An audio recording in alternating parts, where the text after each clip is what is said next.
नाव आपण आपल्या टॉपिक कडे वळूयात. That is wealth management. आता वेल्थ मॅनेजमेंट जेव्हा मी म्हणतो, सो वेल्थ आणि मॅनेजमेंट हे दोन्ही भागांना मिळून ते शब्द बनणार आहे. वेल्थ म्हणजे काय? तर ज्या काही गोष्टी मला श्रीमंत बनवतात, त्याला मी वेल्थ म्हणणार. मे बी माझ्याकडे घर आहे, माझ्याकडे कार आहे, माझ्याकडे सोनं-चांदी आहे, माझ्याकडे काही कंपनीचे शेअर्स आहेत, माझ्याकडं पोस्ट ऑफिसमध्ये काही सेव्हिंग आहे, माझ्याकडे घरी काही कॅश अवेलेबल आहे, चांदी आहे. या या सर्व गोष्टी माझ्या वेल्थमध्ये आहेत. आणि आपण सर्व जेव्हा कधी एखादा व्यवसाय निवडतो, त्याच्यातून आपण प्रयत्न करत असतो, की मी जास्तीत जास्त वेल्थ कसा अर्न करू शकेल. परंतु ते काही एकाच दिवशी शक्य नाहीये. परंतु आता चला वेल्थ मॅनेजमेंटला थोडंसं डिव्हाईड करून बघूयात. वेल्थ आणि मॅनेजमेंट या 2 शब्दाने ते बनलेलं आहे. वेल्थ मी आधीच बोललेलो आहे.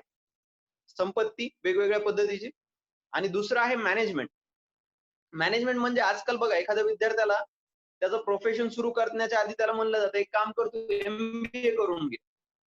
कारण त्याचं म्हणणं आहे, की व्यवसाय करता-करता तू नवीन-नवीन गोष्टी शिकण्याच्या जागेवर, जर तू आधीच व्यवसाय कसा करावा हे जर सापडलं आणि त्याच्यानंतर जर तू व्यवसाय केला, तर 100% तू व्यवसाय करू शकशील.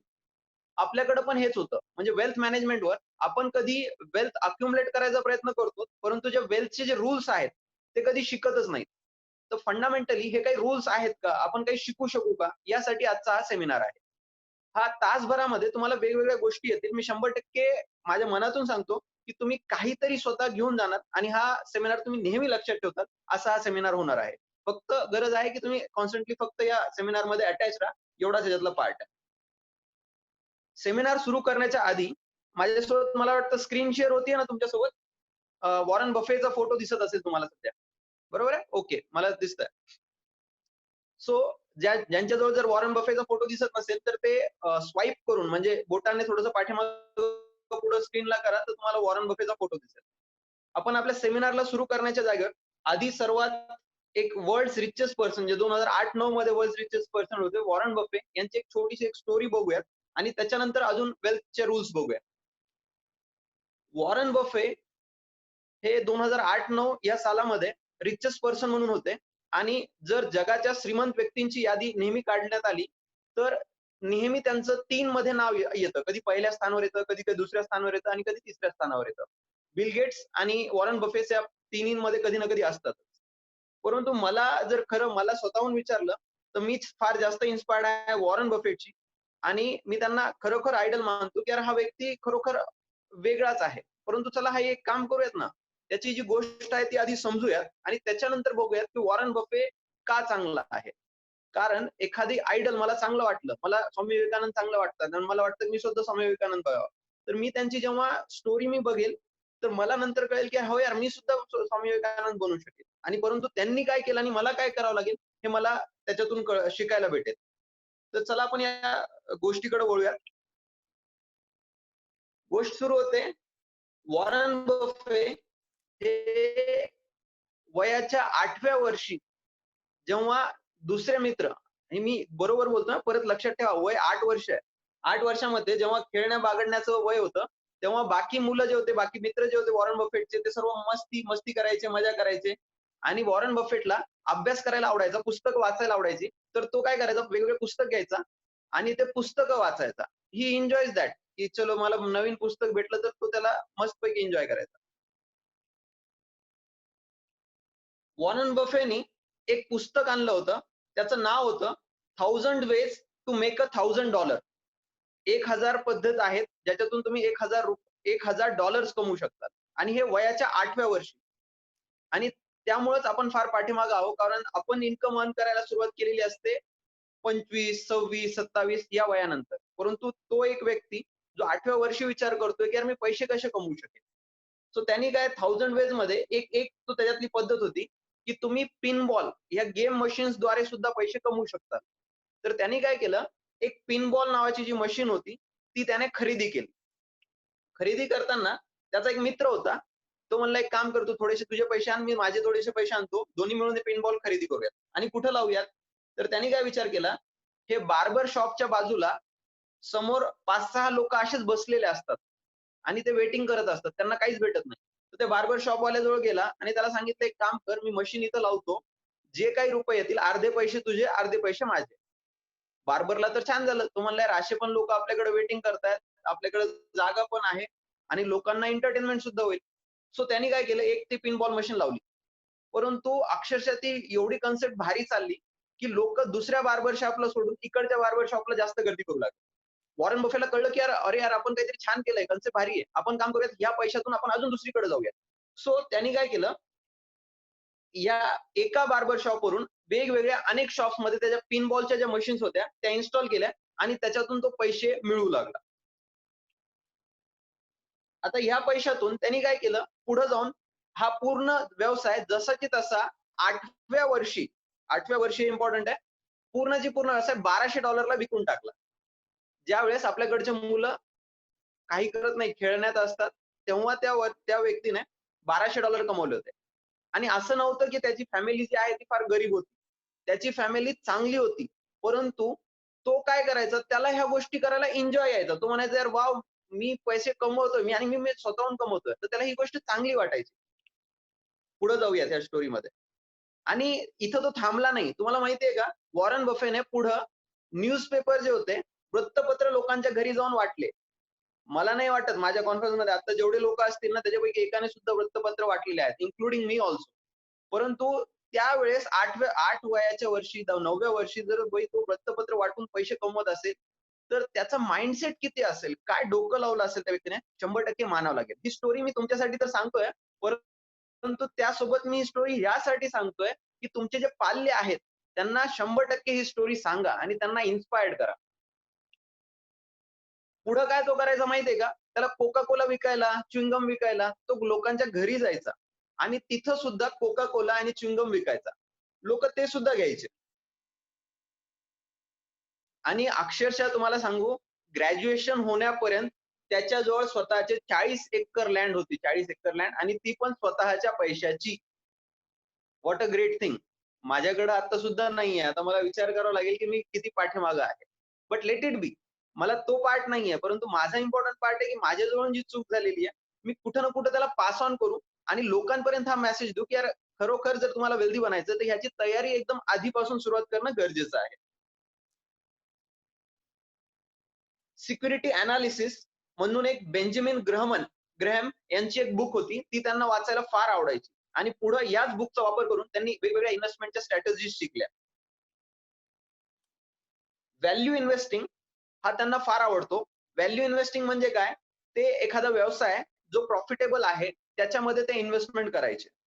या कन्सेप्ट काही गोष्टी थोड्याशा नवीन वाटतील, परंतु याला जेव्हा आपण वेगवेगळ्या माध्यमातून, वेगवेगळ्या एक्झाम्पल्सच्या माध्यमातून शिकतो, तर 100% तुम्हाला सुद्धा हे ईझी होईल. प्रत्येक कंपनीला एक इंट्रिन्सिक व्हॅल्यू असते, बुक व्हॅल्यू ज्याला म्हणतात. म्हणजे एक्झाम्पलच्या स्वरूपात जर मी माझा व्यवसाय चालवतोय आणि आजच्या आज मी क्लोज केलं, तर मला ₹5,00,000 भेटायला पाहिजे. परंतु मार्केटमध्ये माझी जर व्हॅल्यू 5,00,000च्या जागेवर माझं नाव फार चांगलं असेल, तर लोकं ₹10,00,000 सुद्धा द्यायला तयार असतील आणि लोकं ₹1,00,000 सुद्धा द्यायला तयार असतील. तर जर आपण शेअर मार्केटमध्ये बघतो, की कधी-कधी शेअर प्राइसेस फार जास्त वरती जातात. त्याला म्हणतात ओव्हर व्हॅल्युएशन. बुक व्हॅल्यूपेक्षा जर मार्केट व्हॅल्यू जास्त असेल, तर त्याला म्हणलं जातं ओव्हर व्हॅल्युएशन. ज्यावेळेस शेअर्स ओव्हर व्हॅल्यूड असतील, त्यावेळेस त्यांनी जनरली तुम्ही खरेदी न करणं असं अपेक्षित आहे.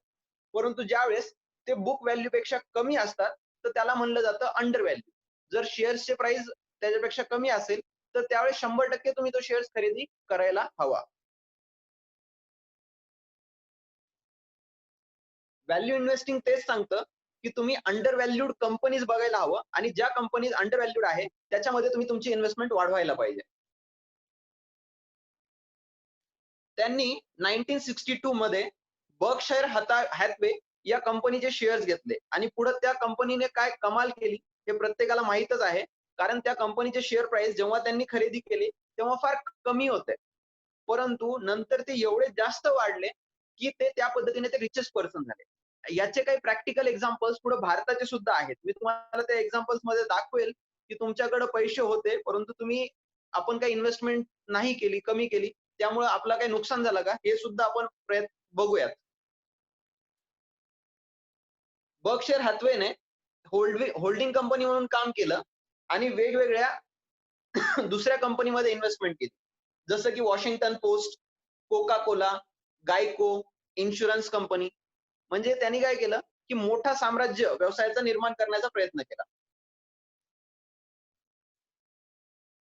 फार सुंदर असं एक वाक्य आहे, जे वॉरन बफेट म्हणतात, "I made my first investment at the age of 11 and I was wasting my life up until them." म्हणून मी म्हणतो, की आपल्यापर्यंत जेवढे आता सध्या जेवढे लोकं जॉइन झालेले असतील, त्यांच्यापैकी ज्या लोकांनी शेअर्स खरेदी केले असतील, ते 100% फार छान आहेत. परंतु आत्तापर्यंत तुम्ही एक पण जर शेअर्स खरेदी केला नसेल, तर तुम्ही तुमचं लाईफ वेस्ट करताय. Because it is an opportunity to earn with other person. तुम्ही काय होतायत, रतन टाटा एखादा बिझनेस चालवतायत, तर तुम्ही त्याचे भागीदार बनू शकतात. मुकेश अंबानी एखादा बिझनेस चालवतायत, तर तुम्ही त्यांच्यासोबत भागीदारी करून त्यांच्या व्यवसायामध्ये प्रॉफिट कमवू शकतात. परंतु कसा कमवायचा, काय कमवायचा हे आपण अॅनलाईज करूयात. फक्त शिकण्याचा प्रयत्न करूयात. अजून एक गोष्ट चांगलं झालं मला आठवलं आणि मी तुम्हाला सांगू इच्छितो. मी डीमॅट अकाउंट ओपन करत नाही. मी शेअर्समध्ये इन्व्हेस्ट करण्याच्या स्ट्रॅटेजीज वगैरे सांगत नाही आणि ह्याच्यामध्ये माझा काहीच प्रॉफिट मोटिव्ह नाहीये. So you can ask me any question आणि मी माझ्याजवळ जेवढं नॉलेज आहे तेवढं मी तुम्हाला शेअर करू शकेन. बिकॉज हे मी क्लिअर ह्यासाठी करतोय, की कधी जर मी ह्याच्यात माझा बिझनेस असला असता, तर मी हातच्या रोखून तुम्हाला बोलू शकलो असतो. परंतु माझा हा बिझनेसच नाहीये. तर त्यामुळे मी जे तुम्हाला बोलेल तो फ्री अँड फ्रँक आणि पुष्कळ माझ्या इथं जे जॉइन झालेले ते रोटरियन्स आहेत. सो आय आय वॉन्ट की मी त्यांच्यासोबत माझे रिलेशन्स आहेत डेफिनेटली. तर मी ते पूर्ण करतोय. सो बघा हा शब्द 100% I made my first investment at the age of 11 and I was wasting my life until then. 11 वर्षाच्या नंतर मी शेअर खरेदी केला आणि त्याच्यापर्यंत माझी लाईफ पूर्ण वेस्ट झाली. खरोखर हे विचार करणं आहे किंवा ते म्हणतात की यार त्याच्या आधी सुरुवात करायला पाहिजे. आता एक तर 11 वर्ष हीच आपल्याकडे कमी एज आहे आणि त्याच्या आधी कुठं इन्व्हेस्ट करणार. बट स्टिल चलो आपण याच्यातून काही ना काही शिकूयात, पुढे जाऊयात. ते काय म्हणतात, जर तुम्हाला 3 गोष्टी शिका. तुम्ही ज्या कंपनीला इन्व्हेस्ट करणार ना, जो प्रॉडक्ट त्यांचा आहे त्याची क्वालिटी आहे का? चेक करा. Product quality. दुसरं आहे त्यांचा बिझनेस कसा आहे? बिझनेस व्यवसाय चांगला आहे की खराब आहे? हे सुद्धा तुम्हाला अॅनलाईज करावं लागेल. आणि तिसरं आहे कस्टमर लॉयल्टी. तिन्ही गोष्टी आहेत. या तिन्ही गोष्टी आपल्याला पुढे सुद्धा कामाला येणार आहेत. याचे एक्झाम्पल्स पुढं भारतीय जे एक्झाम्पल्स आहेत ते सुद्धा मी तुम्हाला देणार आहे. म्हणून वॉरन बफेने स्वतःचीच एक कन्सेप्ट बनवली. ते काय म्हणतात, bye quality stock at lower valuation. चांगले क्वालिटीचे व्हॅल्युएशनचे जे शेअर्स आहेत ते 100% खरेदी करा. परंतु हाय व्हॅल्युएशनवर नका खरेदी करू. जेव्हा त्याचे शेअर प्राइसेस कमी झालेले असतील तेव्हा ते खरेदी करा. आणि मला वाटतं कोरोनामुळं हा इम्पॅक्ट उलटा हा एक चांगली अपॉर्च्युनिटी आहे, जी आपण क्रिस्टलाइज करू शकू. त्याच्याबद्दल सुद्धा एक्झाम्पल मी माझ्या पुढच्या प्रेझेंटेशनमध्ये देणार आहे. तुम्ही जर या स्लाइड शोमध्ये बघितलं, तर उलटं नेहमी जेव्हा वॉरन बफे इन्व्हेस्ट करतात, तर जेव्हा रिसेशनचा पिरियड असतो, जेव्हा मार्केट डाऊन येतं, तेव्हा वॉरन बफे इन्व्हेस्ट करतात. त्याने काय होतं, की त्यांना चांगल्या कंपनी कमी व्हॅल्युएशनवर मिळून मिळून जातात. आणि व्हिजन असणं हे फार गरजेचं आहे. मी म्हणून म्हणतो तुमच्या मुलांना आज सुद्धा विचारा त्याचं व्हिजन काय आहे? त्याला काय अपेक्षित आहे? वॉरन बफे जेव्हा लहान होतात ना, तर त्यांच्या बहिणीला बोलत होते, "हे बघ ताई, मी नाही का एका दिवशी या जगामधला सर्वात श्रीमंत व्यक्ती होणार आहे." परंतु तो जेव्हा तो बोलला ना स्वतःहून, तर त्यावेळेस त्या माणसाचं व्हिजन होतं आणि त्या व्हिजनवर त्यांनी काम केलं. आणि त्यामुळंच 2008-9 या वर्षामध्ये ते वर्ल्डचे रिचेस्ट पर्सन होते. It was a great philosophy. त्यामुळेच प्रत्येकाने व्हिजन ठेवावं, की यार मला कुठं जायचंय, काय करायचंय, मी काय बनू इच्छितो आणि त्या व्हिजनप्रमाणे जर प्रत्येकाने काम केलं, तर 100% ते कुठं ना कुठं पुढे जातील याच्यात दुमत नसेल.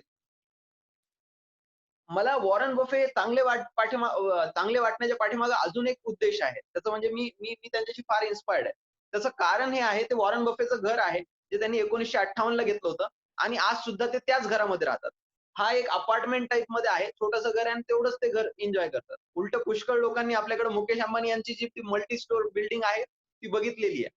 तर भारतामधला रिचेस्ट पर्सन नेहमी चलो मी एवढे पैसे मी काय करणार, तर तो घर बांधतो. परंतु तो काय म्हणतो, वॉरन बफे फार सिंपल आहेत. ते म्हणतात, "मला ज्या गरजा गरजा आहेत माझ्या, त्या त्या घरात पूर्ण होतात. मग मी नवीन घर का घेऊ?" आपल्याकडं म्हणजे आपण जेवढे रोटरियन्स आहोत, अथवा जेवढे लोकं याला जॉइन झालेले आहेत, ते परत विचार करा. आपण नेहमी विचार करतो, "अरे हा घर छोटा आहे, परत दुसरा घ्यायला पाहिजे. साहेब दुसरा बनवला त्याच्यासोबत तिसरा बनवायला पाहिजे." तर माझी जी नीड आहे, हे मला समजणं गरजेचं आहे. याच्या पुढे चालतो मी. वॉरन बफे स्वतःची गाडी स्वतः चालवतात. ड्रायव्हर सुद्धा नाही कधी-कधी. जनरली एखादा ड्रायव्हर असेल तर गोष्ट वेगळी अथवा त्यांना स्वतः गाडी चालवणं आवडतं आणि आपण असतो की अरे ड्रायव्हर नाही आला, मी कुठे जाऊ शकणार नाही. इन फॅक्ट वॉरेन बफे हा एवढा चांगला व्यक्ती आहे, तो मोबाईल सुद्धा वापरत नाही. तो लँडलाईन वरून लोकांना उत्तर देतो, साहेब मी इथं आहे.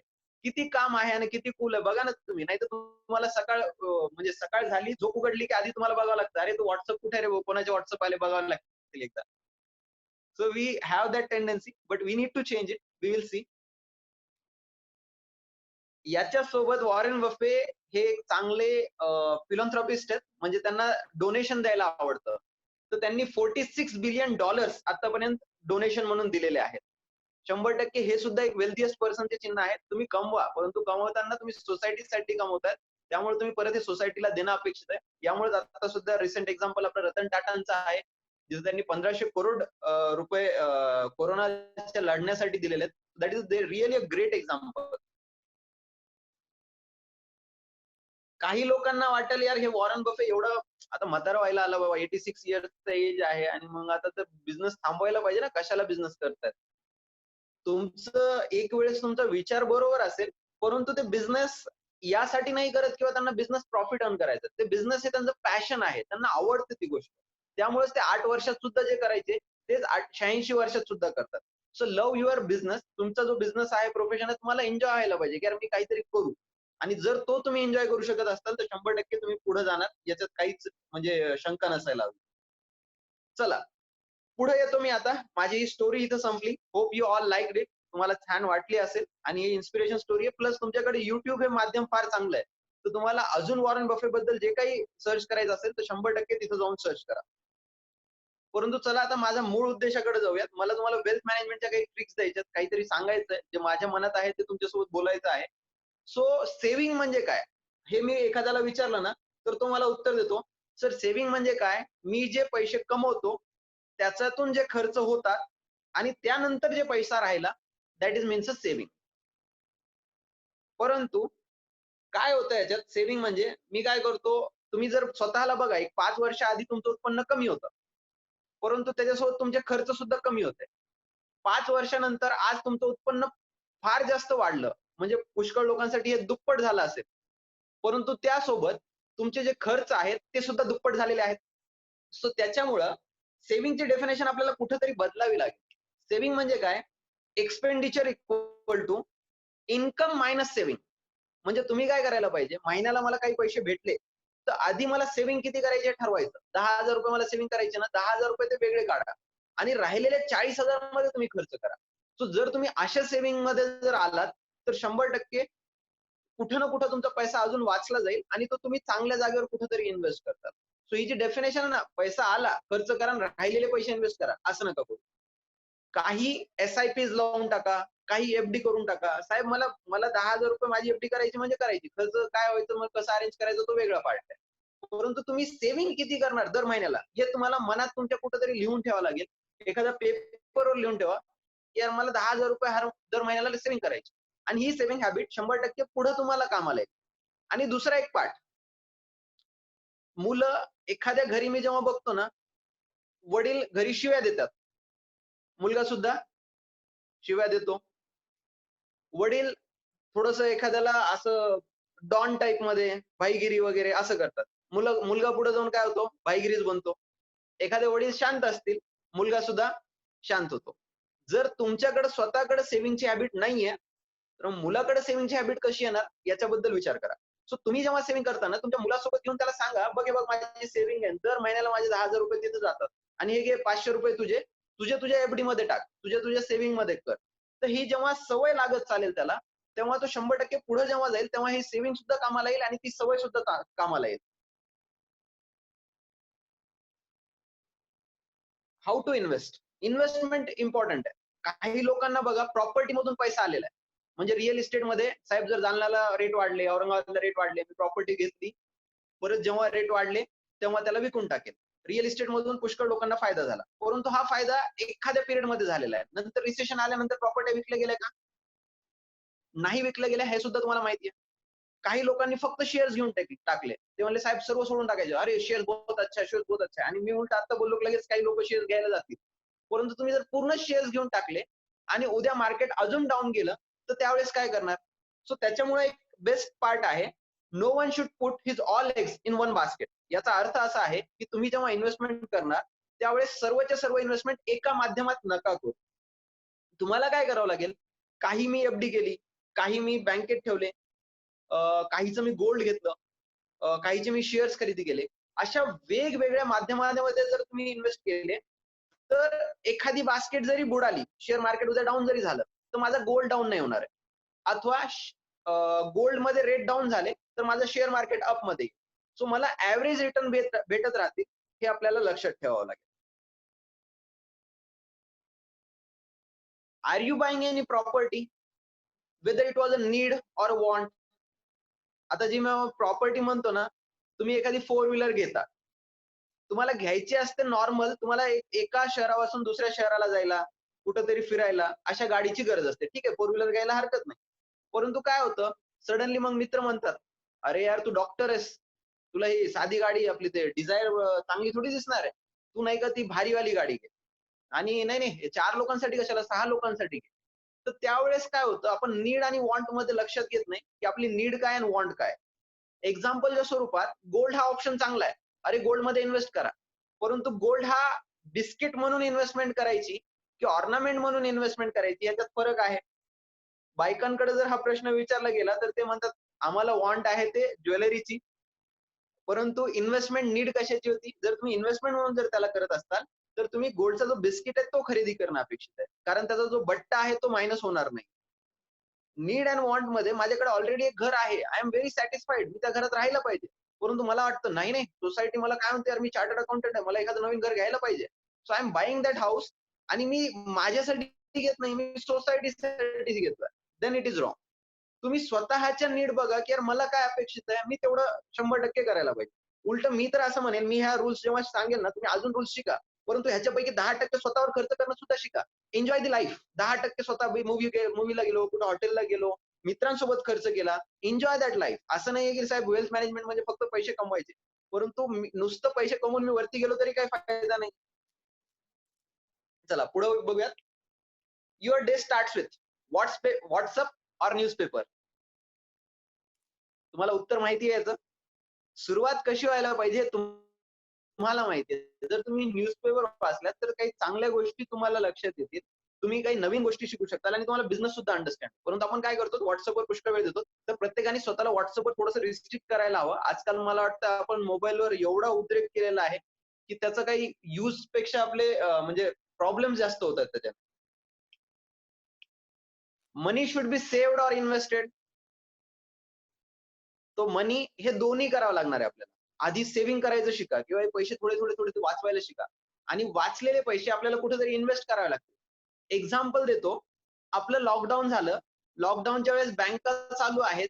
परंतु बँक मधला जो बॅलन्स आहे तो आपण एफ-डी केलेला नाहीये. तो म्हणले बाई पडलेला आहे तो पडूनच द्या.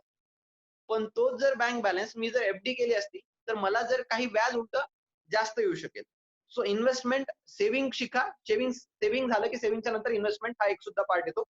तुम्ही पैशाला कामाला लावा. 2 गोष्टी आहेत. If you want to become wealthy person, either reduce the expenditure or increase the income. एक काम करा, खर्च जे होतायत ना, जे तुम्ही आता ₹100 खर्च करताय, 90 करू शकतात का याच्यावर विचार करा. मला वाटतं तुमच्या खर्चमध्ये जे काही अननेसेसरी खर्च असतील, 10% कमी करायला काहीच प्रॉब्लेम येणार नाही. सो प्रत्येक जण विचार करा, तुम्ही कशावर खर्च करताय? पॉवर लाईटवर खर्च करतायत का? टेलिफोनवर खर्च करतायत का? इंटरनेटवर खर्च करतायत का?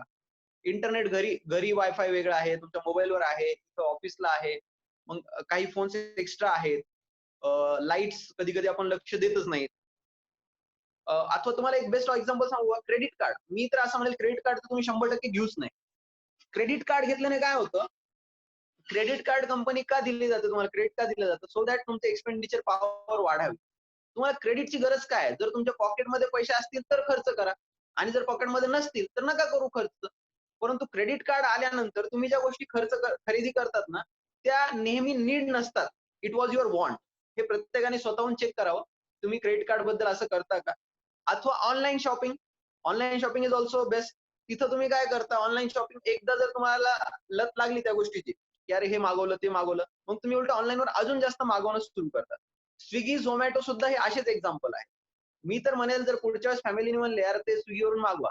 त्यांना म्हणायचं एक काम करू, स्विगी झोमॅटो नाही, संडेला जाऊयात आणि बाहेर जाऊन जेऊयात, घरीच काय जेवायचं. बिकॉज ह्या गोष्टी आहेत, ह्या तुम्हाला परत काय होणार आहेत, ह्या सवय लावतायत आणि ह्या खर्चाच्या सवय लावतात. तर तुम्हाला जायचंच आहे, जेवायचं तर बाहेर जाऊन जेवणं जास्त चांगलं असेल, असं मला वाटतं. कारण जर हे हे तुम्हाला कोणाला जर वाईट वाटत असेल, तर त्याला परत अजून एक एक्झाम्पल देतो. मला सांगा आपले आई-वडील ॲक्चुअलमध्ये हॉटेलमध्ये जायचे का?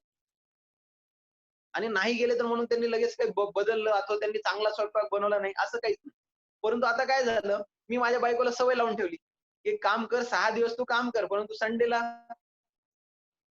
मी बनवणार नाहीये स्वयंपाक, आपल्याला बाहेर जावं लागेल. सो मला ते ॲक्सेप्ट करावं लागेल. परंतु त्या संडे सोबत काय झालं, Swiggy, Zomato ॲड झालं ना, की बुधवारी ती म्हणायला लागली, "मला थोडं आज बुधवारी थोडासा स्ट्रेस आलेला आहे, आज तुम्ही Swiggy करून टाका."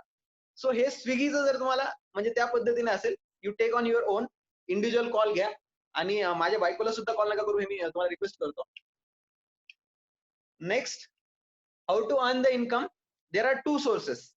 One is active income and another one is a passive income. Active income म्हणजे काय? एखादा किराणा दुकानदार आहे, जो किराणा दुकानदार त्याच्या दुकानात जोपर्यंत थांबत नाही, तर तोपर्यंत व्यवसाय चालणार नाही. तर तो दुकानामध्ये थांबतोय, that is his active income. एखादा डॉक्टर आहे, जोपर्यंत ओपीडीला थांबणार नाही, तर तोपर्यंत त्याला इन्कम होणार नाही. So that is his active income.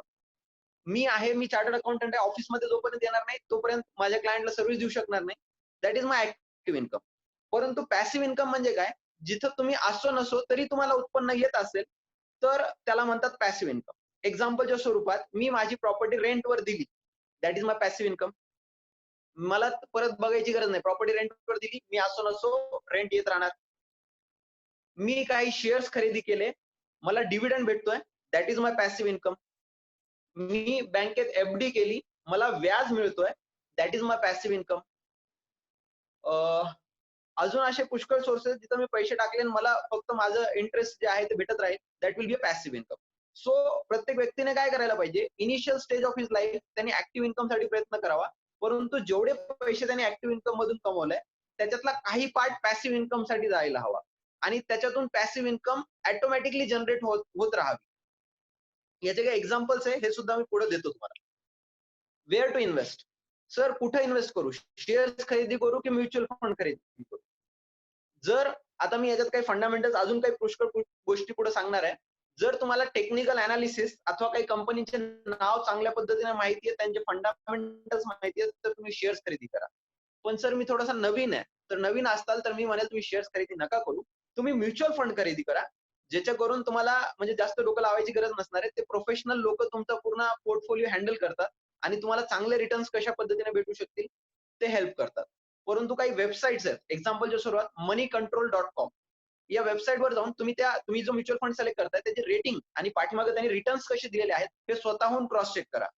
कधी-कधी काय होतात, जे लोकं मधले ब्रोकर असतात, ते लोकं तुम्हाला एखादं वेगळंच म्युच्युअल फंडचं नाव देतात आणि तुम्हाला निगेटिव्ह रिटर्न येतात. म्हणजे 5 वर्षाआधी मी 50,000 टाकले होते आणि आज मी बघतोय तरी 50,000 आहे. In fact it is giving me a negative return. So तो त्याच्याकडून नाव घ्या आणि ते नाव स्वतः क्रॉस चेक करून घ्या मनी कंट्रोलवर वगैरे, की तो बरोबर आहे अथवा नाही. Share market is a gamble. काही लोकांना हे माहिती आहे की नाही? काही लोक म्हणत असतील, शेअर मार्केट गॅम्बल आहे.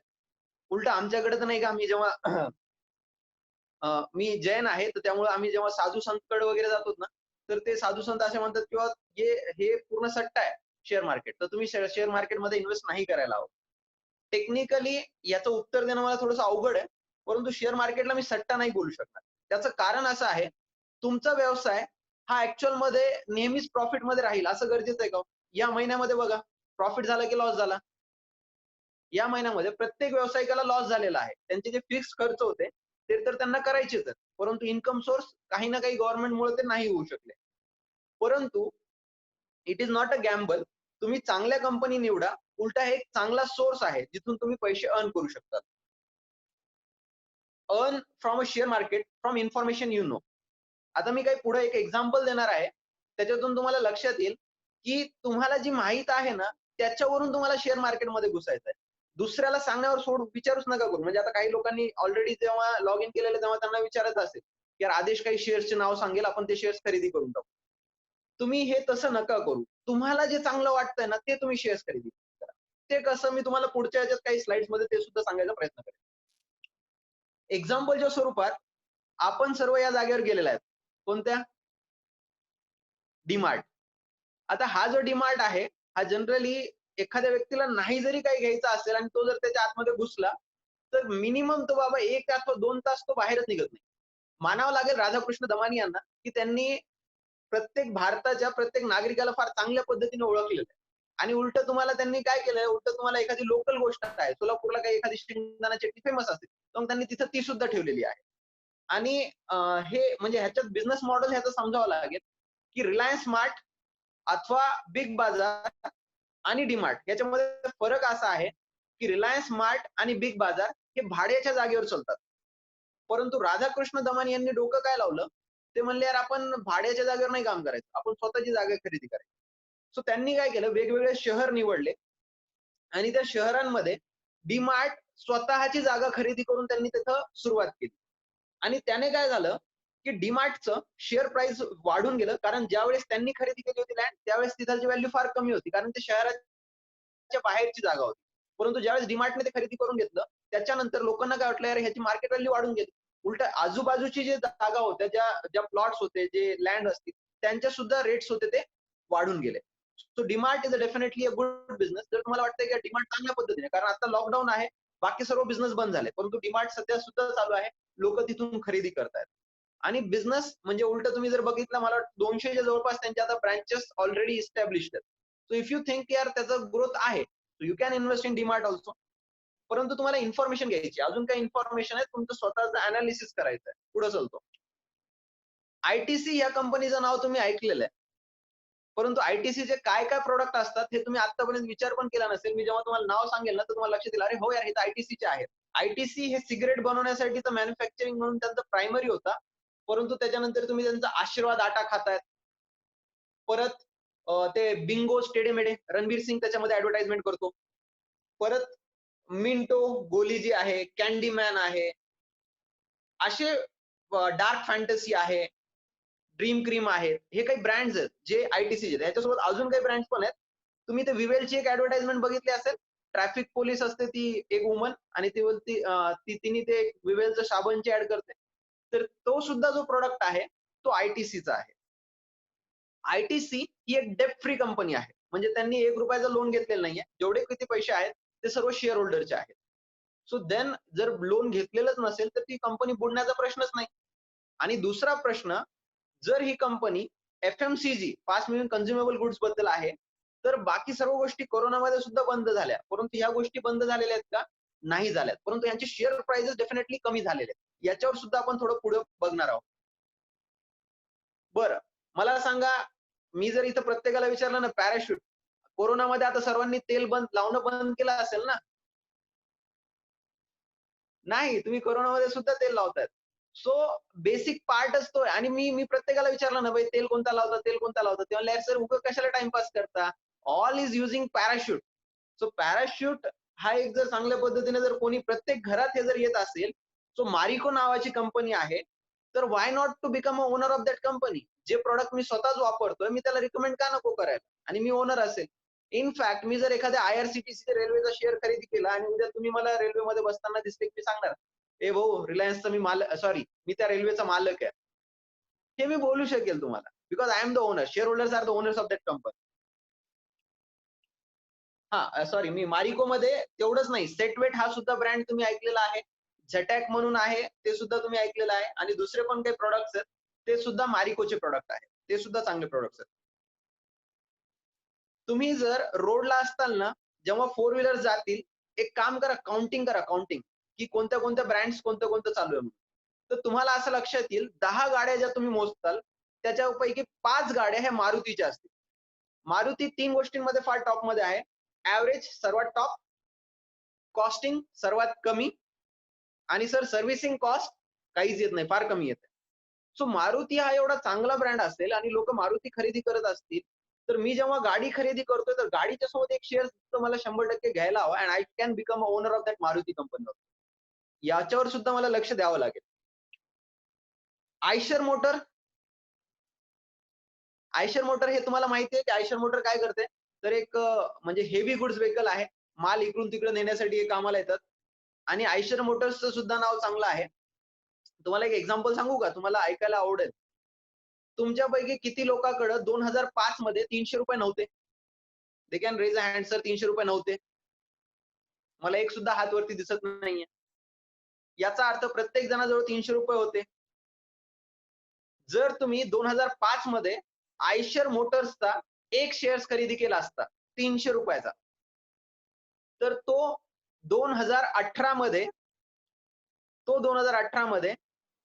30,000 रुपये झाले असते. 300 रुपये 15 वर्षाने 30,000 रुपये होतात. आणि आयशर मोटर्स हे तुम्ही बघितलेलं होतं. So may be possible you can think की यार मी इन्व्हेस्ट करू. मी पुढे काही एक्झाम्पल पण देणार आहे, की जर तुम्ही लोकांनी जर 2005 पासून इन्व्हेस्टमेंट सुरू केली असती, 2005 कारण मी त्यावेळेस एज्युकेशनला होतो, पण पुष्कळ जे इथं व्हिडिओ बघतायत ते लोक त्यावेळेस बिझनेसमध्ये होते, काही ना काही करत होते. तर तेव्हा जर तुम्ही इन्व्हेस्टमेंट केली असती, तर ते रुपये किती झाले असते याचं आपण कॅल्क्युलेशन बघूयात. आयशर मोटर्स अजून एक गोष्ट बनवते. टू व्हीलर मध्ये सुद्धा त्यांचं नाव आहे. माहितीये का तुम्हाला त्यांचं brand? This is one. Royal Enfield. यंगस्टर्सला फार अट्रॅक्शन आहे रॉयल एनफील्डचं. कॉस्ट जास्त येते, परंतु लोक म्हणतात नाही नाही साहेब, रॉयल एनफील्डला पैसे द्यायला हरकत नाही. सो रॉयल एनफील्ड आणि आयशर मोटर्स सारखं जर एखादी शेअर 300 पासून जर तिथपर्यंत नेत असेल, तर 100% आपण कुठेतरी चुकलोय हे आपल्याला लक्षात घ्यावं लागेल. Because we need to start a share investment in shares at a very early age. मी म्हणतो ना, मला वॉरन बफेट डेफिनेटली इथं आठवतात, की ते म्हणतात सर शेअर्स इन्व्हेस्टमेंट ही माझं चूक झाली, मी फार नंतर शिकलो. आपल्याला स्वतःला थोडंसं ठरवावं लागेल, की हा ठीक आहे, हरकत नाही, आपण चांगल्या कंपनीज बघूयात आणि त्यात थोडी इन्व्हेस्टमेंट करा. दुसरा पार्ट मी याच्यात चेतावणी सुद्धा देतो तुम्हाला, की तुम्ही इन्व्हेस्टमेंट, आता मी म्हणलं सर अरे आयशर मोटर हे चांगलं आहे, ते चांगलं आहे, मग तुम्ही काय करायचं, उद्या पूर्ण पैसे काढायचे, एफडी बंद करायचे आणि ते पूर्ण पैसे शेअर मार्केटमधून टाकून द्यायचे. आणि ते पूर्ण डाऊन झालं की मग तुम्ही कुठेतरी प्रॉब्लेम मध्ये यायचं. हे चुकीचं आहे. अँड इट इज नॉट आज डाऊन आहे म्हणून टाकले, ठीक आहे, आज फायदा उचला, परंतु याचा अर्थ असा नाही की तुम्ही नेहमी रिसेशनसाठी थांबणार. तुम्ही स्वतःला एक सवय लावा, की माझे थोडेसे पैसे त्या शेअर्स मध्ये ऑटोमॅटिकली जायला पाहिजेत आणि मी त्या पद्धतीने हळूहळू त्या कंपनी सुद्धा ग्रो व्हायला पाहिजे आणि ती कंपनीच्या ग्रोथ सोबत माझी सुद्धा ग्रोथ व्हायला पाहिजे, हे तुम्हाला शिकावं लागेल. चला आपण पुढे जाऊयात. रिलायन्स इंडस्ट्रीज लिमिटेड, त्यांचे पुष्कळ Reliance Fresh, Reliance smart, Reliance digital, Reliance jewels हे सर्व ब्रँड होते. परंतु या सर्व ब्रँडच्या वरती जो भारी ब्रँड बनला तो होता जिओ. मी जेवढे आता सध्या मेंबर बघतोय ते सर्व जिओचे कस्टमर्स आहेत, याच्याबद्दल काही शंकाच नाही. आधीचे आमच्या जे हाऊस वाईफ्स होत्या त्या फक्त घरीच बसायच्या आणि त्या कधी इंटरनेट वापरायचं हे कधी कळलं नाही. परंतु जेव्हा जिओ आला ना, तर जिओने इंटरनेट फ्री करून टाकलं आणि कधी त्या युट्यूब बघायला लागल्या आणि कधी नवीन नवीन रेसिपी शिकल्या. कधी आपण ऑफलाईन ज्या आमच्या डीटीटीएस घ्यायचो त्या आता ऑनलाईन डीटीटीएस घ्यायला सुरुवात केली. अजून आणि हे वायफाय वगैरे यामुळे काय झालं, इंटरनेटने भयंकर क्रांती केली आणि प्रत्येक जण आता 200-400 रुपये मुकेश अंबानी यांना दर महिना पाठवतोय, कारण तो तुम्ही इंटरनेट वापरताय. आणि याच्यानंतर अजून ब्रॉडबँड वगैरे या सर्व गोष्टी आहेत.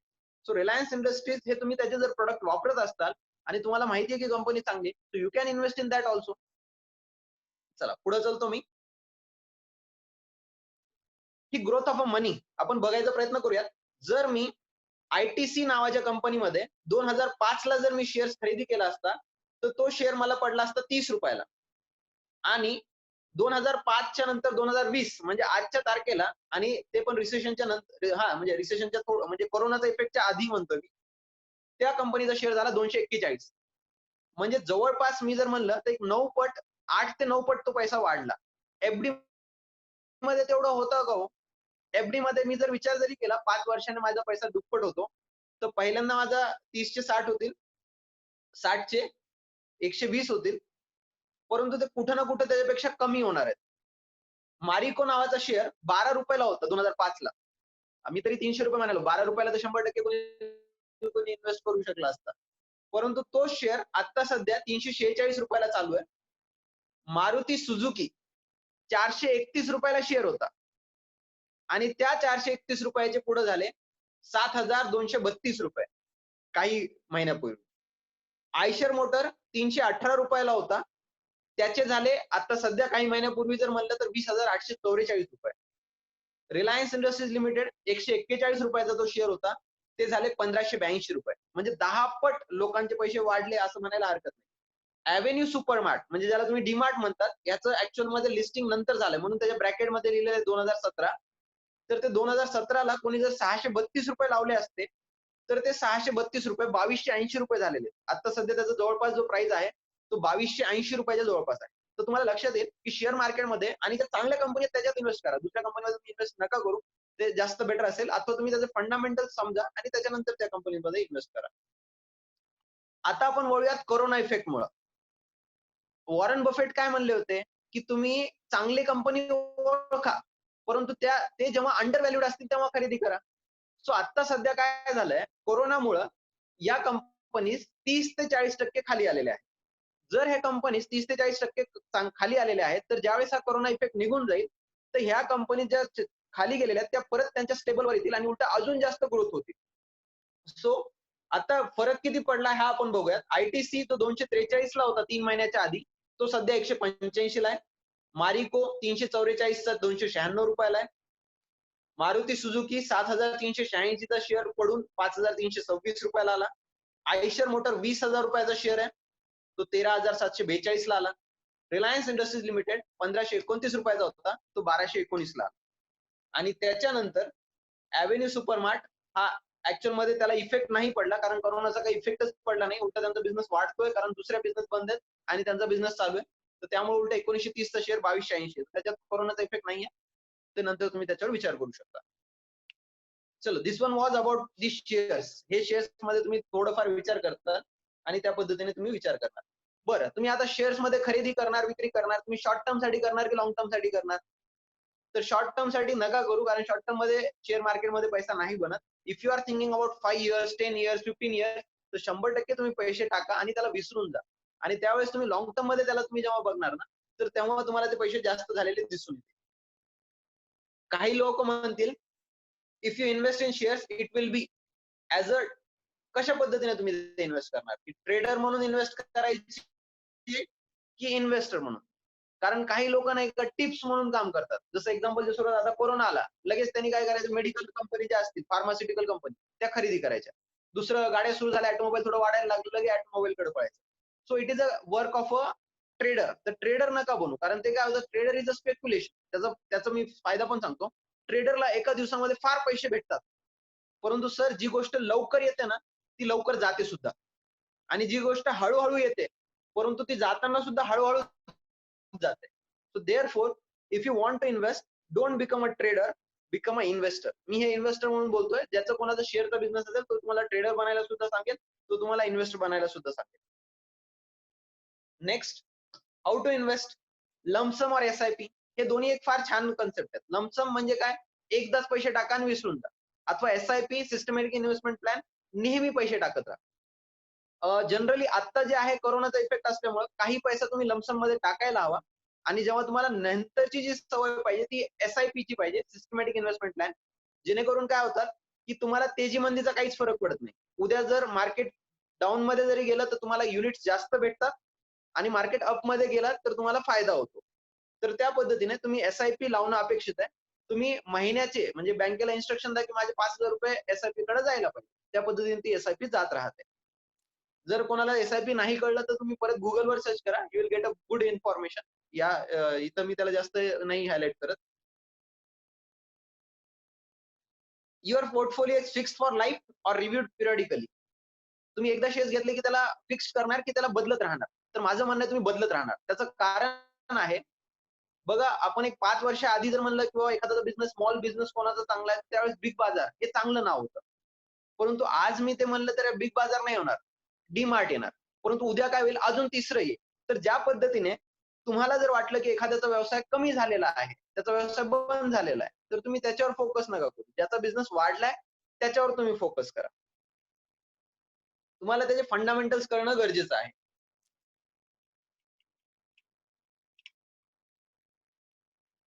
सर्वात महत्वाची गोष्ट मला सांगा, तुमच्या घरी मावशी येते? प्रत्येकाच्या घरी साफ-सफाई, मावशी पुसण्यासाठी वगैरे. तुम्ही त्याला ₹500 महिना देता की नाही देत? देता. तुमच्याकडे काही कर्मचारी आहेत, कोणाला 2,000 देता, कोणाला 5,000 देता, कोणाला 10,000 देता. बरं, मला सांगा, आता तुमच्या सर्वांची सॅलरी किती आहे? तुमची सॅलरी तुम्ही ठरवली असेल ना? काहीतरी कमवत असताल ना तुम्ही तुमच्या व्यवसायामधून. साहेब, मी ₹20,000 माझी सॅलरी आहे, माझी ₹50,000 सॅलरी. ही तुमची वर्थ आहे की नाहीये? कारण आपण काय होतो, व्यवसाय करतो, परंतु त्या व्यवसायामधून पैसे काढून कुठेतरी सेव्हिंग नाही करत. तर आपल्याला कुठे ना कुठे ही सवय लावणं गरजेचं आहे. पे टू युअर ओन सेल्फ. स्वतःला सुद्धा काहीतरी पैसा द्या, की मी ठरवलं की आता मी एक काम करणार, ₹10,000 सॅलरी म्हणून मी ड्रॉ करणार आणि ती मी कुठेतरी वेगळ्या जागेवर इन्व्हेस्टमेंट करणार. माझे व्यवसाय या रुटीन बिझनेस मध्ये नाही. मी कुठेतरी ती सेव्हिंग करणार आहे आणि ती सेव्हिंग माझी पॅसिव्ह इन्कम म्हणून काम करेल. म्हणजे तिथून मला अजून पैसे येत राहतील. Are you earning a higher income? तर तुम्ही काय करता? टॅक्स इव्हेजन करता की टॅक्स प्लॅनिंग करता? काही जागेवर टॅक्स इव्हेजन सुद्धा येतं. परंतु जेवढे मोठे लोक आहेत ना, मी म्हणेल तुम्ही टॅक्स इव्हेजन मध्ये जायला काही नाही. परंतु मध्ये-मध्ये आता आता सध्या गव्हर्नमेंट नॉर्म्स एवढे स्ट्रिक्ट झालेले आहेत. मध्ये नोटाबंदीच्या वेळेस आपल्याला जेवढे प्रॉब्लेम झालेले असतील, त्यावेळेस आपल्या लक्षात आलं, अरे यार आपण थोडेसे रिटर्न्स भरायला पाहिजे होतं, प्रॉपर टाईम टू टाईम करायला पाहिजे होतं. आणि नंतर या चुका लक्षात आल्या, की यार आपण रिटर्न भरत नव्हतो, टॅक्स इव्हेजन करत होतो. मला तर मी तुम्हाला एक चांगला एक किस्सा सांगतो, टॅक्स इव्हेजन आणि टॅक्स प्लॅनिंग मधला. तो बिचारा वाचला ते चांगलं झालं. मी माझ्याजवळ एक क्लायंट आला होता. मी त्याचं सांगू शकत नाही बिकॉज इट इज कॉन्फिडेन्शियलिटी म्हणून मी कोणाचं नाव नाही घेणार आहे. तर तो माझ्याकडे आला आणि तो म्हणला, "सर मला नाही का आपल्याला रिटर्न भरायचं या वर्षाचं." मी म्हटलं, "ठीक आहे, एक काम कर ₹10,000 इन्कम टॅक्स भरून टाक." म्हणला, "नाही, नाही सर ₹10,000 एवढं असतं का? ₹10,000 नाही भरायचे." म्हणलं, "बरं किती भरणार?" म्हणलं, "सर ₹1,000 भरा ना." म्हणलं, "ठीक आहे, ओके. चल भाऊ तू जेवढं म्हणशील आता मला काय माहिती तुझं काय उत्पन्न आहे. तू ₹1,000 भरायचे का? तुझी तयारी मानसिकता हजारची आहे." ₹1,000 भरून टाकले. सांगितलं स्टाफला ₹1,000 टॅक्स भरा आणि इन्कम टॅक्स रिटर्न बनवून टाका. भरून टाकलं. त्याच्यानंतर काय झालं, मोदीजींनी एका दिवशी परत टीव्हीवर आले होते ते, आठवत असेल तर ते म्हणले, "आज रात 12 बजे बाद पुराने 500 और 1000 की नोट बंद हो जाएंगे." बंद झाले नोट. पण त्याच्यानंतर त्यांचा मला कॉल आला. "सर, ते नाही का माझे कोऑपरेटिव्ह बँकमध्ये 80 लाख रुपये आहेत. आता ते काय करायचं म्हणजे 80 लाख रुपये ते ब्लॉक होतील, मला पैसे भेटतील का नाही भेटणार?" परंतु काय झालं, या नोटाबंदीमध्ये कोऑपरेटिव्ह बँकाचा गळा दाबण्यात नाही आला आणि त्यामुळे ते त्यांचे 80 लाख रुपये तसेच राहिले. ते ब्लॅकमध्ये त्यांच्याकडे सेव्हिंग आहे तशी. परंतु जर चुकून त्याला पॅन कार्ड, आधार कार्ड जर अटॅच करायला लावला असता, तर त्यावेळेस ते 80 लाखचं उत्तर काय देणार? तुम्ही सर इन्कम टॅक्समध्ये दाखवलेच नाही आणि 80 लाख रुपये कमवले कुठून? So it is better to tax plan करा. हळू ते पैसे व्हाईटमध्ये कन्व्हर्ट करा आणि त्याला चांगल्या पद्धतीने टॅक्स भरा, असं मी म्हणेन. पुढे चलूयात. तुम्हाला हे एक्सपिरियन्स तर 100% आला असेल. तुमचा एखादा रिलेटिव्ह तुम्हाला पैसे मागतो. मला थोडीशी पैशाची अडचण आहे यार, ₹10,000 दे ना, ₹5,000 दे ना, ₹2,000 दे ना आणि तुम्ही त्याला काय म्हणतात? Yes or no. परंतु तुम्हाला खरं सांगू का, तुम्हाला नो म्हणायचं असतं. पण वाटतं यार जवळचा रिलेटिव्ह आहे, कसं काय नो म्हणायचं? आणि वरतून काय होतं माहिती का, तुम्ही प्लॅन केलेला नाही. म्हणून तुमच्या डोक्यात नसतं की त्याला नाही कसं बोलायचं. तुम्ही त्याला पैसे देऊन टाकतात. त्याला म्हणतात किती दिवसासाठी पाहिजे? तो इनिशियल स्टेज म्हणतो 7 दिवस. 7 दिवस महिना होतो, महिना वर्ष होतो, वर्षाच्या नंतर तो कधीच येत नाही. हे का झालं? कारण तुम्ही ठरवलं नव्हतं माइंडमध्ये की याला नाही बोलायचं. त्याची गरज आहे का त्याला तुम्ही नंतर परत प्रयत्न करा. परंतु ज्यावेळेस पहिल्यांदा तो तुम्हाला विचारेल ना, "भैय्या थोडेसे ₹10,000 आहेत का?" त्याला आधीच सांगा, "अरे माझं ई-एम-आय भरायचं बाकी आहे 2 महिन्याचं. एक काम कर ना, तुझ्याकडे 5,000 असतील तर आत्ता दे. तुला एक 15 दिवसात देतो मी. तुला पाहिजे ना 15 दिवसात तू 15 दिवसासाठी मॅनेज कर." अथवा यार मी आता सध्या थोडंसं फायनान्शियल प्रॉब्लेममध्ये आहे. हे बोलण्याचं शिका. अदरवाईज तुम्हाला प्रत्येकाला मला वाटतं असा काही अनुभव आलेला असेल, एक्सेप्ट तुम्ही लोकांना मागितले नसतील तर तो गोष्ट वेगळी. की तुम्हाला प्रत्येकाला अनुभव आला असेल, की आपण म्हणजे कोणीतरी आपल्याला येतं पैसे मागतं. तो म्हणतो, "साहेब मी 7 दिवसात देतो," परंतु तो परत येतच नाही. तुम्ही आधीच उत्तर तयार ठेवा, की "साहेब मी नाही देऊ शकणार." आणि हे का झालं याचं अजून एक कारण देतो मी. तुमची सेव्हिंगची हॅबिट नव्हती. जर तुम्ही ऑलरेडी ते पैसे सेव्हिंग करून टाकले असते, कुठेतरी एफ-डी केली असती, कुठेतरी शेअर्समध्ये गेले असते, तर तुम्ही त्याला पैसे देऊ शकले असते का? नाही. परंतु तुमच्याकडे पैसे अवेलेबल होते ना. मग कोणीतरी आलं तर म्हणलं, "सर 15,000 द्या ना." आपण देऊन टाकतो. तर ह्याच्यावर सुद्धा लक्ष ठेवा, की जर रिलेटिव्ह फ्रेंड आला, आधी नका म्हणू, मी देत नाही म्हणून सांगा. परत त्याची नीड आहे का बघा. जर तुमची इच्छा होत असेल द्या अथवा मी तर फायनान्शियल मी सध्या वेल्थ मॅनेजमेंट या टॉपिकवर आहे. सो आय विल से देऊच नका आणि द्यायचं असेल तर सिक्युरिटी घ्या ना. प्रत्येकाजवळ काही ना काही सिक्युरिटी आहे. 100% सिक्युरिटी घ्या. Are you going old? Plan for your retirement or no need to plan? तुम्ही जर ओल्ड होत असताल, तर मग हे परत सेव्हिंगमध्येच पार्ट येतो किंवा मी 50 वर्ष, 60 वर्ष काम करणार. परंतु 60 वर्षानंतर माझ्याकडे काहीतरी असे पैसे पाहिजेत, की ते कंटिन्युअसली यायला पाहिजे. मग त्या माझ्या प्लॅनिंग झालेल्या आहेत का? नसेल तर मी काय करायला पाहिजे जेणेकरून मला नंतर जे आहेत ते पैसे येत राहायला पाहिजे. हे मला विचार करावा लागेल. What about my bank balance? मी किती टक्क्याने पैसे अर्न करू? 3.5% की 7 ते 10%? माझा जर पैसा सेव्हिंग अकाउंटमध्ये असेल, तर मी 3-3.5% अर्न करणार आणि तोच माझा बँकमध्ये एफ-डीमध्ये असेल, तर 7 ते 10% असेल. आणि ऑनलाईन अकाउंट सुद्धा आहे. पुष्कळ लोकं जे लॉकडाऊनमध्ये आता अडकलेले तुम्ही स्वतः चेक करा, की तुमच्या बँकमध्ये काही पैसे पडलेले असतील. महिना झाला आपण त्याला एफ-डीमध्ये कन्व्हर्ट करू शकलो नाही. कारण आपण ऑनलाईन बँकिंग शिकलो नाही. जर ऑनलाईन बँकिंग असेल तर तुम्ही त्या नेट बँकिंग मध्ये जेवढे काही पैसे आहेत त्याला ऑटोमॅटिकली तुम्ही ऑटो शिफ्ट करा आणि तुमच्या पैशांना 3.5% ग्रो नका करू, त्याला 7 ते 10% ग्रो करा. तुम्हाला नेहमी अलर्ट राहायचंय. ते सर ₹100 बद्दल का असो ना, पण ते ₹100 मी इन्व्हेस्ट करून त्याला परत ₹110 कसं बनवू शकेल याच्यावर तुम्हाला विचार करावा लागेल. How to acquire wealth. काही लोक म्हणतात, "सर स्वतःच्या पैशानेच अक्वायर करायची का वेल्थ अथवा लोन फंड वापरायचा?" तुमच्या माहितीसाठी मी माझ्या ऑफिसमध्ये बसलेलो आहे आणि या ऑफिसमध्ये माझ्याकडे मी जर स्वतःहून जर ऑफिस बनवायचा विचार केला असता, तर होऊ शकलं असतं माझे ह्या वयामध्ये नाही, अजून 1-2 वर्षानंतर मी माझ्या स्वतःच्या पैशाने ऑफिस घेऊ शकलो असतो. परंतु काय झालं, मी माझे प्रॉपरली रिटर्न भरत होतो. 2-3 वर्षांनी रिटर्न्स भरले. बँकेला म्हणलं, की "बँक हे बघा, हे माझे 3 वर्षाचे रिटर्न्स आहेत. प्रॉपर्टी आहे 25,00,000 ची आहे. 5,00,000 मी टाकतो. ₹20,00,000 तुम्ही मला द्या." बँकेने मला देऊन टाकले. आणि त्याने काय झालं, मी हळू-हळू ते फेडत गेलो आणि ही प्रॉपर्टी माझी झाली. सो आय हॅव ही ही जी वेल्थ आहे, हे ऑफिस जे आहे, हे मी बनवलं. परंतु ते लोनवर बनवलं. आता काही लोकं म्हणतील, "सर लोन कशाला? स्वतःच्याच पैशाने काम करावं." याचं अजून एक चांगलं एक्झाम्पल आहे. मला मध्ये मुकेश अंबानी भेटले होते एका एअरपोर्टवर आणि मुकेशजींना म्हणलं, "मुकेश जी कैसे हैं आप?" बोले, "बहुत बढ़िया."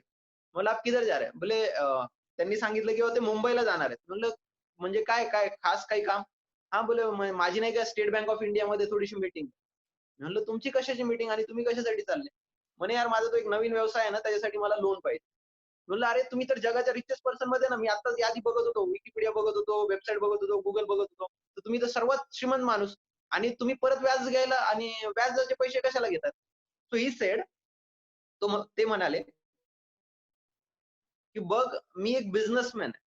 सो बिझनेसमॅन म्हणून माझ्याकडे स्किल अशी आहे, की मी जर ₹100 घेतले, तर त्याच्यावर 20% पैसे कमवू शकतो.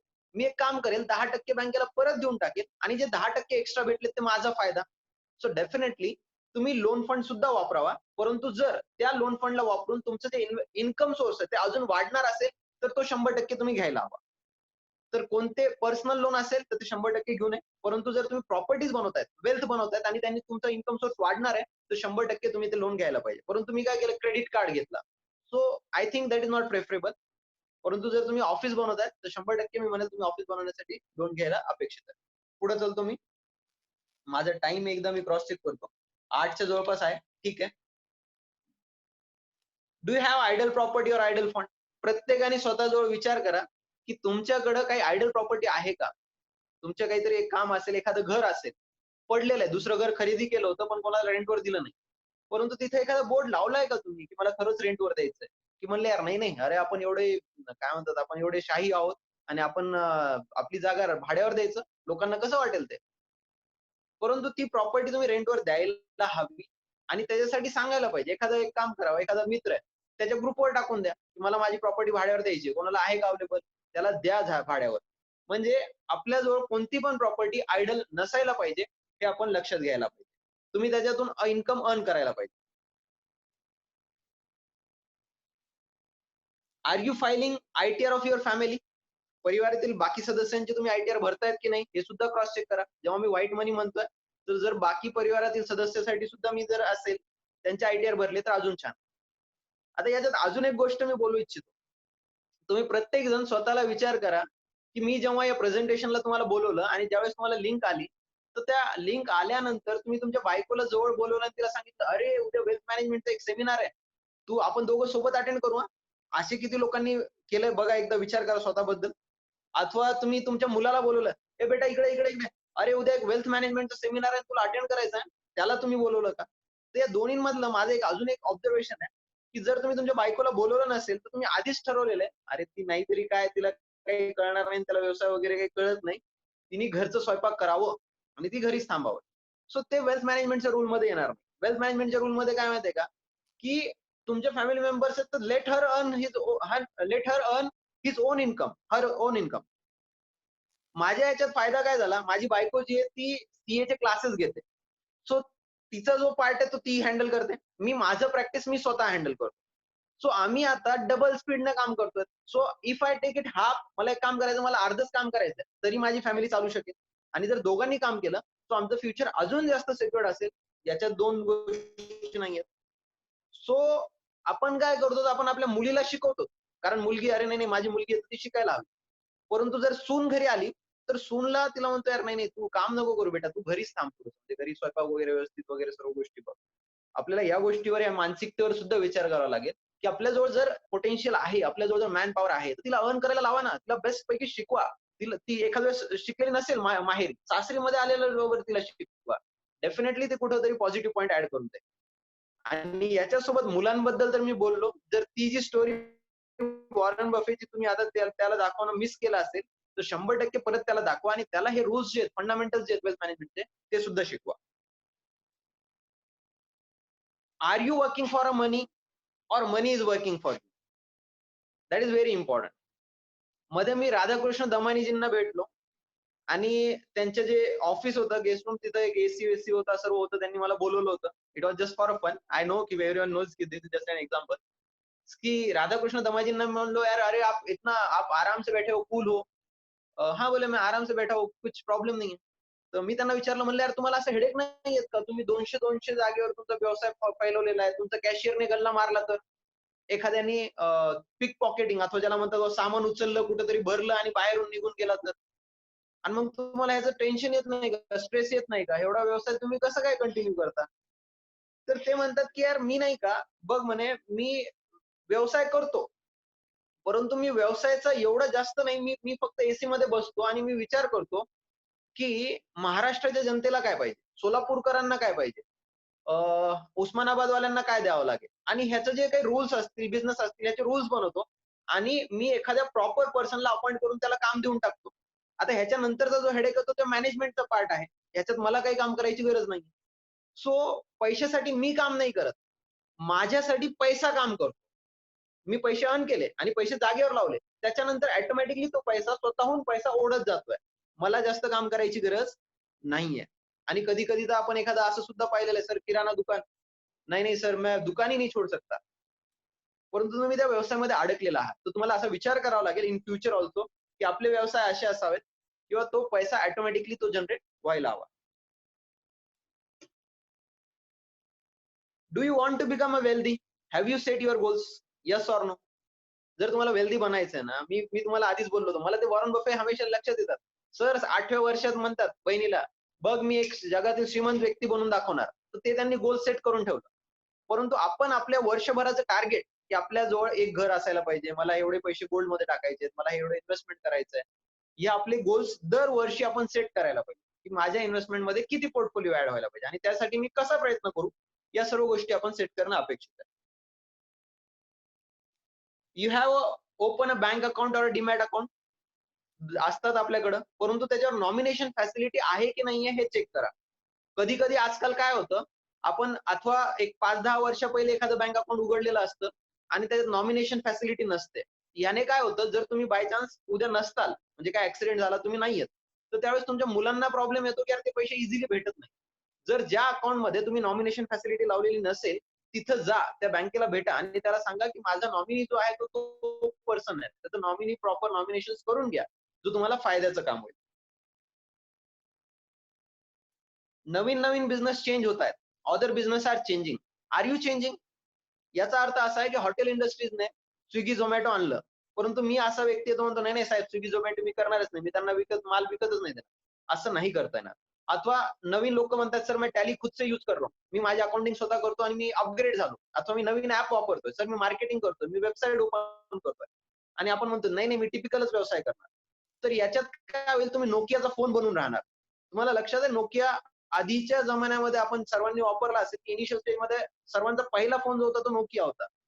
परंतु लॅटर ऑन Nokia स्वतःहून बदलला नाही आणि बदलला नाही म्हणून तो मार्केटमधून बाहेर कधी गेला हे आपल्याला कधी कळलंच नाही. Do you have home loan? जर तुमचं होम लोन असेल तर बघा एस-बी-आयचा रेट 8.20% आणि कोऑपरेटिव्ह बँकचा 11% आहे. तर याच्यात एक पॉइंट आहे, की जर तुमचं जर कोऑपरेटिव्ह बँकेचं लोन असेल, इनिशियल स्टेजला तुम्हाला जर एस-बी-आयने लोन दिलं नसेल, तर त्यावेळेस तुम्ही हायर रेटने सुद्धा घेतलं असेल. तर एक काम करा, त्या लोनला अपग्रेड करायला लावा. एस-बी-आयला सांगा टेक ओव्हर करून घ्या म्हणून. तर तुम्ही तुमचा इंटरेस्ट कॉस्ट कुठे जर कमी करू शकत असाल, तर त्यासाठी सुद्धा प्रयत्न करा. For home you are earning a money. बरं कशासाठी हे पैसे कमवायचे? युअरसेल्फ स्वतःसाठी और फॅमिलीसाठी. मग ह्या गोष्टी जर तुम्हाला वाटतंय सर स्वतःसाठी, मग स्वतःला वेळ पण द्या. थोडा कधी रिलॅक्स पण करा. आणि जर सर फॅमिलीसाठी, तर प्रत्येक वेळेस लक्षात ठेवा, फॅमिलीसाठी संडे सुद्धा तुम्हाला द्यायला पाहिजे ना.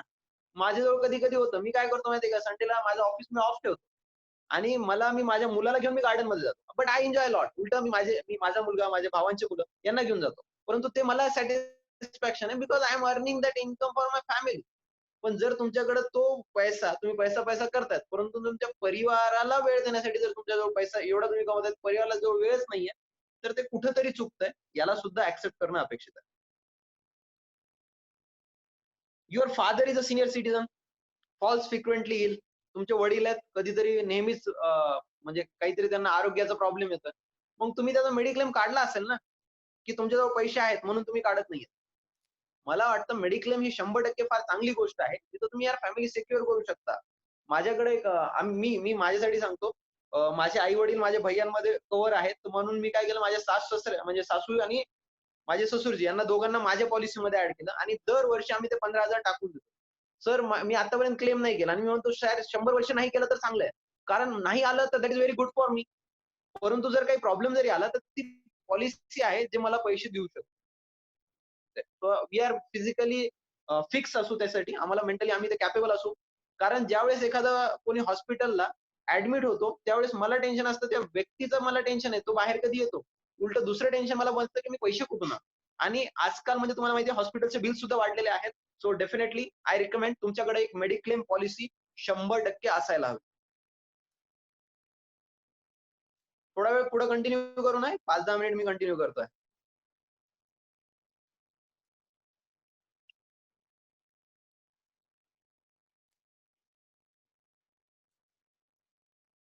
हां, that's the next point. The property which has given the highest return. तुम्ही आता जर पाहताल तर सर्वात जास्त जो रिटर्न दिलेला आहे तो एज्युकेशन दिलेला आहे. बिकॉज तुम्ही विचार करता shares, mutual fund, fixed deposit, gold, immovable property, business, bonds and last education. Because मी तुम्हाला सांगतो, तुम्हाला डॉक्टर बनायला किती पैसे लागले, मला चार्टर्ड अकाउंटंट बनायला किती पैसे लागले. जेवढे पैसे आम्ही 3 वर्ष, 5 वर्ष, 10 वर्षामध्ये घातले असतील, तेवढे एका वर्षामध्ये आम्हाला रिटर्न पूर्ण आले आणि त्याच्यानंतर सुद्धा अपॉर्च्युनिटी अनलिमिटेड आहे. So education gives you the highest return. तर त्यामुळं तुमचे जे मुलं असतील स्वतःसाठी एज्युकेशन 100% तुम्ही शिकत राहा. नवीन-नवीन गोष्टी शिका. So it is definitely learn. उलटं मी तुम्हाला सांगतो, की वॉरन बफे आज सुद्धा 5 ते 6 तास ते वाचण्यात टाकतात. यार मी काहीतरी नवीन-नवीन वाचत राहतो.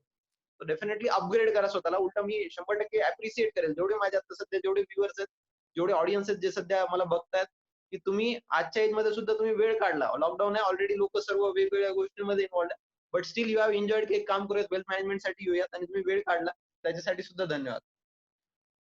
After your death, your children will fight with each other or you will have a will. तुम्हाला विचार करावा लागेल, की तुमची जर डेथ झाली सडन, बरं कोणाजवळ असं आहे का, की सर मी आता लवकर नाही मरणार आहे. माझ्याकडे काहीतरी आहे संजीवनी आहे, अजून काही आहे, असं नाही. मग तसं नसेल, तर उद्या ॲक्सिडेंटमध्ये तुम्ही नाही जाणार. याची काय शक्यता? होऊ शकतं ना. मग तुम्ही तुमची विल बनवून ठेवायला पाहिजे. ज्याच्यात तुम्ही मुलांना काय देऊ इच्छिता आणि प्रत्येक मुलाचा काय हिस्सा असेल हे तुमच्याकडे सेफगार्ड करून लिहून अथवा जे 2 जण असतील, हसबंड अँड वाईफ असेल तर वाईफने हसबंडला, हसबंडनी वाईफला सांगून ठेवणं अपेक्षित आहे. जेणेकरून उद्या प्रॉब्लेम्स होऊ नये आणि ज्या काही गोष्टी आहेत आणि कधी-कधी तर हाईट म्हणजे काय माहितीये का तुम्हाला, की हसबंडने पॉलिसी काढलेली असते. टर्म इन्शुरन्स असतो. पण वाईफला सांगितलेलंच नसतं.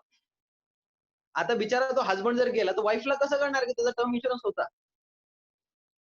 प्रत्येक जण परत एकदा क्रॉस चेक करा. तुमच्या प्रॉपर्टीचे प्रत्येक डिटेल्स अथवा तुम्ही कोणाला हँड लोन सुद्धा दिलेले आहेत. हे सुद्धा पैसे तुम्ही तुमच्या बायकोला सांगितलेत का? आणि बायकोने नवऱ्याला सांगितलेले आहेत का? जर तुम्ही नाही सांगितले आणि बाय चान्स तुमचा डेथ झाला, तर ते पैसे तुम्हाला वाटतं ते परत येतील? मग कुठेतरी कम्युनिकेशन गॅप झालेला आहे. So whenever you buy a new property, काही इन्व्हेस्ट करतात, डेफिनेटली वाईफ अथवा हसबंड हा तुमचा मेन म्हणजे सोबत आहे, कोऑर्डिनेटर आहे, तर डेफिनेटली त्या अर्धांगिनीला सांगत चला, हे माझं म्हणणं असेल, जेणेकरून तुम्हाला प्रॉब्लेम्स नाही. ठीक आहे. याच्यासोबत अजून एक पार्ट माझा छोटासा राहिला होता. I think you all have the insurance. Insurance 2 पद्धतीचे असतात. एक असतं टर्म इन्शुरन्स आणि दुसरं असतं एक त्याला म्हणतात एंडॉवमेंट अथवा त्याला म्हणतात मनी बॅक. तर तुम्ही सर्व प्रीमियम भरत असताल. आपण चूक काय करतो ॲक्चुअली मी कोणाला जर विचारलं, की इन्शुरन्स कशासाठी काढला जातो? सपोज फॉर एक्झाम्पल मी माझा इन्शुरन्स काढलेला आहे. इन्शुरन्स काढण्याच्या पाठीमागचं रिझन काय माहितीये का? जर आदेश नहार जिवंत आहे, तर माझ्या फॅमिलीला ₹1 आणायची गरज नाहीये. मी सफिशियंट आहे. मी माझ्या फॅमिलीला, माझ्या म्हणजे वाईफला काही पाहिजे असेल तर ते देऊ शकतो. माझ्या मुलाला काही शिकायचं असेल तो देऊ शकेल. माझ्या आई-वडिलांना हेल्थ प्रॉब्लेम आला तर तो मी सॅटिस्फाईड करू शकेल. Definitely that is for sure. परंतु जर चुकून काहीतरी ॲक्सिडेंट झाला आणि कुठं माझी डेथ झाली, तर त्याच्यानंतर माझ्या फॅमिलीला काही ना काही पैसा भेटणं अपेक्षित आहे. आता हा पैसा कशासाठी? म्हणजे मी नाहीये आणि सडनली माझी डेथ झाली. तर त्याच्यानंतर त्यांच्याकडे 70,00,000, 75,00,000, ₹1,00,00,000 आला, तर ते काय होतील, आदेश गेला हरकत नाही, पण ₹1,00,00,000 ठेवलेले त्याच्या व्याजावर आमची लाईफटाईम त्यांचं पूर्ण मी करून जाईल. जेणेकरून it will be peaceful life and peaceful death, ही दोन्ही वर्ड मी घेतोय. पीसफुल लाईफ म्हणजे आता सुद्धा मी जगतोय, मी सुद्धा पीसफुल असेल आणि ज्यावेळेस माझी डेथ होईल, त्यावेळेस माझी डेथ सुद्धा पीसफुल आहे. मी मेलो तरी मला असं वाटणार नाही, यार माझे आई-वडील कसं काय करणार? माझी बायको काय करणार? So that is a peaceful death for me. यार मी त्यांच्यासाठी काहीतरी पैसा सोडून गेलो. परंतु आपण तिथं चूक काय करतो माहितीये का? आपण मनी बॅक पॉलिसी घेतो. मनी बॅक पॉलिसी म्हणजे काय? जर मी जिवंत राहिलो तर काय? आता तुमच्या माहितीसाठी सांगतो. जर सपोज तुम्ही मी माझं इन्शुरन्स काढलेलं आहे, टर्म इन्शुरन्स. ₹75,00,000 माझं टर्म इन्शुरन्स आहे and for that I am paying अ ₹13,000 ₹13,000. दर वर्षी मी ₹13,000 कव्हर पाठवत राहणार, म्हणजे देत राहणार कंपनीला. 85 वर्षापर्यंत माझं लाईफ कव्हर आहे. So suppose say an example 80व्या वर्षीपर्यंत मी पैसे भरले आणि माझी डेथ झाली, तर माझ्या फॅमिलीवाल्याला ₹75,00,000 भेटणार. परंतु पैसे फक्त ₹12,000. आता तुम्ही काय केलं, काही लोकांनी मनी बॅक पॉलिसी काढली, ज्याच्यात तुम्हाला पैसे परत भेटणार. आता जर इन्शुरन्स कंपनीला तुमची, आता ह्याच्यात काय होतं, माझ्या पॉलिसीमध्ये माझी डेथ झाली तर पैसे भेटणार, नाही डेथ झाली तर नाही भेटणार आणि हा इन्शुरन्सचा प्रायमरी ऑब्जेक्ट आहे. जर पर्सन एक्झिस्ट होत नसेल, मेला, तर त्याला पैशांची गरज आहे. अदरवाईज पैशांची गरजच नाहीये. पण आपण हुशारी काय करतो, आपण मनी बॅक पॉलिसी घेतो. आता मनी बॅक पॉलिसीने काय होतो, प्रीमियम वाढतो. म्हणजे एक्झाम्पलच्या स्वरूपात ₹10,00,000 ची पॉलिसी जर काढायची, तर त्याचंच प्रीमियम येईल ₹20,000. आता तुम्ही दरवर्षी जरी 20,000 पण नाही, त्याच्यापेक्षा जास्त येईल, बट ठीक आहे, लेट इट बी 10,00,000 साठी. पण जर मी 20,000 भरले आणि त्याच्यानंतर माझी डेथ जरी झाली आणि ₹10,00,000 माझ्या वाईफला भेटले, सो ₹10,00,000 ॲक्चुअलमध्ये फार जास्त गोष्ट आहे का? कारण ₹10,00,000 तर मी वर्षाला कमवतोय. सो ती मोठी गोष्ट नाहीये. So rather than that, definitely तुम्ही जेव्हा कधी इन्शुरन्स काढणार, टर्म इन्शुरन्स हे प्रेफरेबल आहे. सो हां, that was the part. Questions?